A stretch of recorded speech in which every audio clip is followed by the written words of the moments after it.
नमस्कार, मैं कनकलता झा आज आप लोगों के सामने मुंशी प्रेमचंद की कहानी ईदगाह लेकर प्रस्तुत हुई हूँ। मुंशी प्रेमचंद के बिना हमारी हिंदी कहानी की कल्पना ही करना मुश्किल है। हिंदी कहानी को हम प्रेमचंद से अलग रखकर नहीं देख सकते। ईदगाह कहानी में प्रेमचंद ने बताया है कि त्योहार खुशियाँ लाते हैं, मन में उमंग भरते हैं। त्योहारों पर मेले लगाए जाते हैं। इन मेलों से लोगों को ज़रूरी सामान मिलता है, भरपूर मनोरंजन भी होता है। मेले में हामिद के दोस्त खिलौने, मिठाइयाँ खरीदकर अपने पैसे खर्च कर देते हैं, लेकिन हामिद कुछ ऐसा करता है कि अपनी दादी का मन जीत लेता है।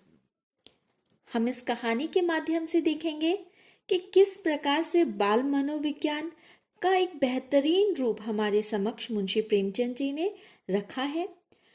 एक बच्चे के माध्यम से बताने की कोशिश की है कि अगर एक छोटा सा बच्चा इतने अच्छे और बेहतरीन सोच रख सकता है तो हम मनुष्य क्यों नहीं रख सकते। आइए पढ़ते हैं कहानी। रमजान के पूरे 30 रोजे के बाद आज ईद आई है। कितना मनोहर, कितना सुहावना प्रभात है। वृक्षों पर कुछ अजीब हरियाली है, खेतों में कुछ अजीब रौनक है, आसमान पर कुछ अजीब सी लालिमा है। आज का सूर्य देखो कितना प्यारा, कितना शीतल है, मानो संसार को ईद की बधाई दे रहा है। गांव में कितनी हलचल है, ईदगाह जाने की तैयारियां हो रही हैं। आप सभी जानते हैं कि मनुष्य जो है वह त्योहारों में कितना प्रसन्न होता है। यहाँ पर प्रेमचंद ने ईद के दिन का वर्णन किया है। ईद के दिन कैसी प्रभात होती है, कैसी सूरज की रोशनी धरती पर पड़ रही है, मानो कि वो हमारे सभी लोगों को, हम सभी लोगों को ईद की मुबारकबाद दे रहे हैं।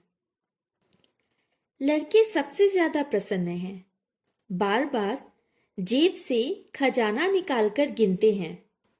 महमूद गिनता है, 1 2 10 12, उसके पास 12 पैसे हैं। मोहसिन के पास 15 पैसे हैं।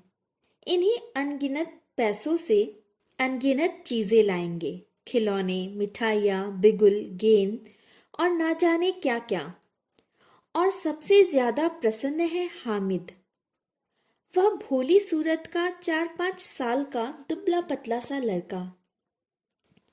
उसके पिता गत वर्ष हेजे की भेंट हो गए और माँ न जाने क्यों पीली होती होती एक दिन मर गई। किसी को पता न चला कि क्या बीमारी थी। बच्चों, यहीं से शुरू होती है एक बेहतरीन कहानी और इस कहानी का मुख्य पात्र हामिद,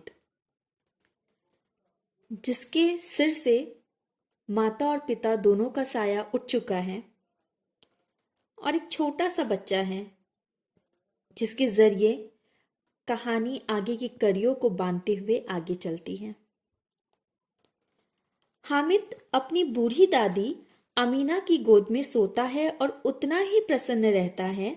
उसके अब्बा जान रुपए कमाने गए हैं। अम्मी जान अल्लाह मियाँ के घर से उसके लिए बहुत सी चीजें लानी गई है, इसलिए हामिद प्रसन्न है। आशा तो बड़ी चीज है। हामिद के पाँव में जूते नहीं हैं, सिर पर एक पुरानी टोपी है जिसका गोटा काला पड़ गया है, फिर भी वह प्रसन्न है।